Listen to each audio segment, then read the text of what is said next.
ದೇವರ ಅತಿ ಪರಿಶುದ್ಧವಾದ ನಮಕ್ಕೆ ಮಹಿಮೆಯಾಗಲಿ. ಕ್ರಿಸ್ತನ ಮೂಲಕವಾಗಿ ದೇವರ ಲೋಕಕ್ಕೆ ಮತ್ತೊಂದು ಹೊಸ ಮುಂಜಾನೆಯನ್ನು ದಯಪಾಲಿಸಿದ್ದಾರೆ.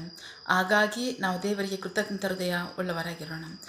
ಈ ದಿನದ ಧ್ಯಾನ ದೇವರ ವಾಕ್ಯಭಾಗ ಮತ್ತಾಯನ ಸುವಾರ್ತೆ 18ನೇ ಅಧ್ಯಾಯ 20ನೇ ವಾಕ್ಯ.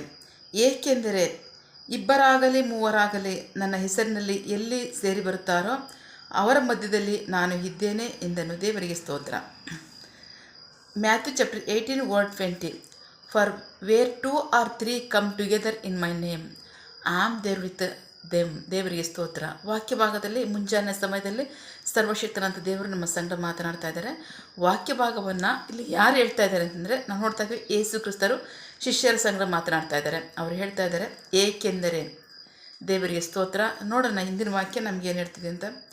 ಇನ್ನು ನಾನು ನಿಮಗೆ ಹೇಳುವುದೇನೆಂದರೆ, ನಿಮ್ಮಲ್ಲಿ ಇಬ್ಬರು ತಾವು ಬೇಡಿಕೊಳ್ಳುವ ಯಾವುದೇ ವಿಷಯಕ್ಕಾಗಿ ಭೂಮಿಯ ಮೇಲೆ ಒಂದೇ ಮನಸ್ಸುಳ್ಳವರಾಗಿದ್ದರೆ ಅದು ಪರಲೋಕದಲ್ಲಿರುವ ನನ್ನ ತಂದೆಯಿಂದ ಅವರಿಗೆ ಆಗುವುದು. ಏಕೆಂದರೆ ಇಬ್ಬರಾಗಲಿ ಮೂವರಾಗಲಿ ನನ್ನ ಹೆಸರಿನಲ್ಲಿ ಎಲ್ಲಿ ಸೇರಿ ಬರುತ್ತಾರೋ ಅವರ ಮಧ್ಯದಲ್ಲಿ ನಾನು ಇದ್ದೇನೆ ಎಂದನು. ದೇವರಿಗೆ ಸ್ತೋತ್ರ. ಯೇಸು ಕ್ರಿಸ್ತರು ಹೇಳ್ತಾರೆ, ನೀವು ಬೇಡ್ಕೊಳ್ತಕ್ಕಂಥ ವಿಷಯದಲ್ಲಿ ಭೂಮಿಯ ಮೇಲೆ ಒಂದೇ ಮನಸ್ಸುಳ್ಳವರಾಗಿದ್ದಾರೆ. ದೇವರಿಗೆ ಸ್ತೋತ್ರ. ನಾವು ನಿನ್ನೆ ರಾತ್ರಿ ಸಂದೇಶದಲ್ಲಿ ನಾವು ತಿಳ್ಕೊಂಡ್ವಿ, ಪ್ರೀತಿ ದೇವ್ರ ಮಕ್ಕಳೇ, ಯಾಕೆ ಪ್ರಾರ್ಥನೆಗಳು ಕೇಳಲ್ಪಡಲ್ಲ, ಕುಟುಂಬ ಪ್ರಾರ್ಥನೆಗಳು ಯಾಕೆ ಕೇಳಲ್ಪಡಲ್ಲ, ಕುಟುಂಬಕ್ಕೆ ಯಾಕೆ ಆಶೀರ್ವಾದ ಬರ್ತಾ ಇಲ್ಲ, ಬದಲಾವಣೆಗಳು ಯಾಕೆ ಆಗ್ತಾ ಇಲ್ಲ, ಸಮಸ್ಯೆಗಳು, ಬಂಧನಗಳು, ಇಕ್ಕಟ್ಟುಗಳು, ಶತ್ರುಬಾಧೆಗಳು ಯಾಕೆ ಬಿಡಿಸಲ್ಪಡ್ತಾ ಇಲ್ಲ, ಸೈತಾನ್ನ ಕಟ್ಟು ಯಾಕೆ ಮುರಿಯಲ್ಪಡ್ತಾ ಇಲ್ಲ, ಕಷ್ಟದಲ್ಲಿ, ಬಾದಿನಲ್ಲಿ, ರೋಗದಲ್ಲಿ, ಬಲಹೀನತೆಯಲ್ಲಿ ಜನ ಯಾಕೆ ನರಳ್ತಾ ಇರ್ತಾರೆ, ಆಶೀರ್ವಾದಗಳನ್ನ ಯಾಕೆ ಹೊಂದ್ಕೊತಾ ಇಲ್ಲ ಅಂತ ನಾವು ನೋಡಿದ್ವಿ. ಕುಟುಂಬದಲ್ಲಿ ಗಂಡ ಹೆಂಡತಿಯರು, ಕುಟುಂಬಕ್ಕೆ ತಲೆ ಆಗಿರ್ತಕ್ಕಂಥ, ಕುಟುಂಬಕ್ಕೆ ಯಜಮಾನಾಗಿರ್ತಕ್ಕಂಥ ಗಂಡ, ಯಜಮಾನಾಗಿರ್ತಕ್ಕಂಥ ಹೆಂಡತಿ, ಪರಸ್ಪರ ಐಕ್ಯತೆ ಅನ್ಯೋನ್ಯತೆ ಇರಬೇಕು, ಒಬ್ಬರನ್ನೊಬ್ಬರು ಪ್ರೀತಿಸಬೇಕು. ಅಷ್ಟು ಮಾತ್ರ ಅಲ್ಲ, ಹೆಂಡತಿ ಗಂಡನಿಗೆ ಖಚಿತವಾಗಿ ಅದನ್ನೆಲ್ಲ ಆಗಲೇಬೇಕು ಅನ್ನೋದು ಇದು ಆಜ್ಞೆ. ಇದು ಸಲಹೆ ಅಂತೂ ಅಲ್ಲ, ಆಜ್ಞೆ ಆಗಿದೆ. ಸೊ ಹೀಗೆ ಅಧೀನರಾಗೋದ್ರ ಮೂಲಕವಾಗಿ ಪರಸ್ಪರ ಪ್ರೀತಿ ಅನ್ಯೋನ್ಯತೆ ಬರುತ್ತೆ. ಅದು ಇಲ್ಲ ಅನ್ನೋಕ್ಕೆ ಸಾಧ್ಯನೇ ಅಲ್ಲ. ಇದು ದೇವರ ಆಜ್ಞೆ ಆಗಿದೆ. ಈ ಕಾರ್ಯಗಳು ನಡೆಯುವಂಥ ಕುಟುಂಬದಲ್ಲಿ ಪ್ರೀತಿ ಇಲ್ಲ ಅಂತ ಹೇಳೋಕ್ಕೆ ಆಗೋದೇ ಇಲ್ಲ. ಇದು ದೇವರ ಆಜ್ಞೆ. ಸೊ ಹಾಗಾಗಿ ಅವರು ಅಧೀನರಾಗೋದ್ರ ಮೂಲಕವಾಗಿ ದೇವರ ಪ್ರೀತಿಯನ್ನು, ಕೃಪೆಯನ್ನು ನಡ್ಕೋತಾರೆ. ಅಷ್ಟು ಮಾತ್ರ ಅಲ್ಲ, ದೇವರ ಆಶೀರ್ವಾದ ಇರುತ್ತೆ, ದೇವರ ಕಾರ್ಯ ಕುಟುಂಬದಲ್ಲಿ ನಡೀತಿರುತ್ತೆ. ಆಗ ಪ್ರಾರ್ಥನೆ ಮಾಡುವಾಗ ಪ್ರಾರ್ಥನೆಗಳು ಕೇಳಲ್ಪಡುತ್ತೆ.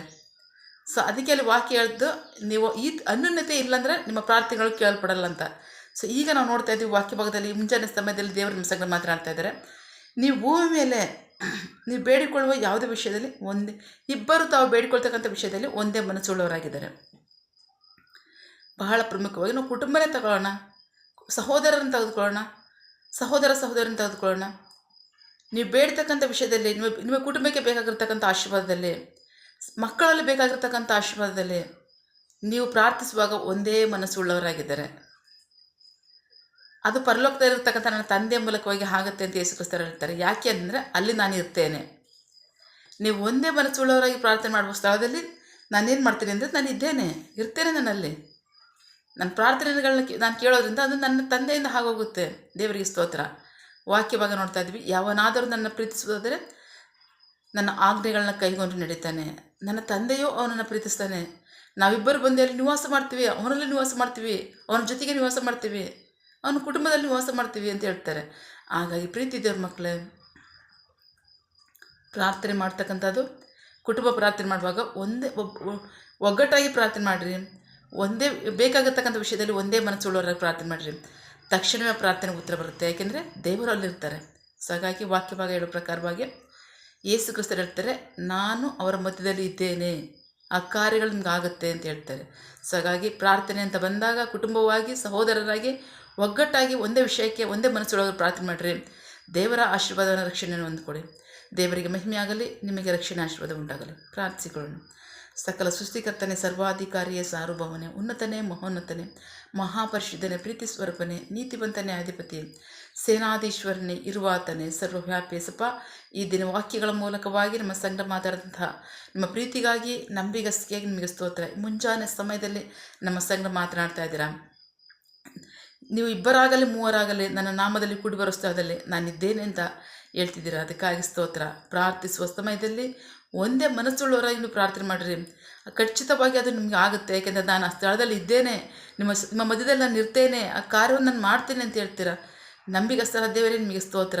ನಿನ್ನ ಜನರು ನಿನ್ನ ವಾಕ್ಯದ ಪ್ರಕಾರವಾಗಿ ಕಾರ್ಯ ಮಾಡಿ, ವಾಕ್ಯದ ಪ್ರಕಾರವಾಗಿ ಜೀವಿಸಿ, ನಿಮ್ಮ ಆಶೀರ್ವಾದವನ್ನು, ರಕ್ಷಣೆಯನ್ನು ಅವರು ಕುಟುಂಬವಾಗಿ ಹೊಂದ್ಕೊಳ್ಳಿ, ಸ್ವಂತಿಕೆ ಹೊಂದ್ಕೊಳ್ಳಿ, ಸಂತತಿಯಾಗಿ ಹೊಂದ್ಕೊಳ್ಳಿ. ನಿಮಗೆ ಮಹಿಮೆಯಾಗಲಿ, ನಿಮ್ಮ ಜನರಿಗೆ ರಕ್ಷಣೆ ಆಶೀರ್ವಾದ ಉಂಟಾಗಲಿ. ಪ್ರಾರ್ಥನೆ ಕೇಳಿದ ಪ್ರೀತಿಗಾಗಿ ನಿಮಗೆ ಸ್ತೋತ್ರ.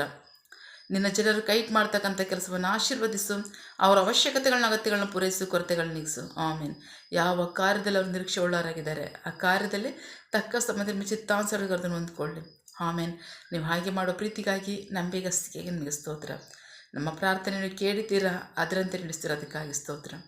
ನಮ್ಮ ಪ್ರಾರ್ಥನೆಯನ್ನು ನಮ್ಮ ರಕ್ಷಕನಾದ ಯೇಸು ಕ್ರಿಸ್ತರ ಅತಿ ಪರಿಶುದ್ಧವಾದ ನಾಮದಲ್ಲಿ ಪ್ರಾರ್ಥಿಸಿ ನಿಮ್ಮ ಪಾದಗಳು ಸಲ್ಲಿಸಿ ನಾವು ಬೇಡುವಂತಿದ್ದೇವೆ ನಮ್ಮ ಜೀವವುಳ್ಳ ತಂದೆ. ಆಮೇನ್.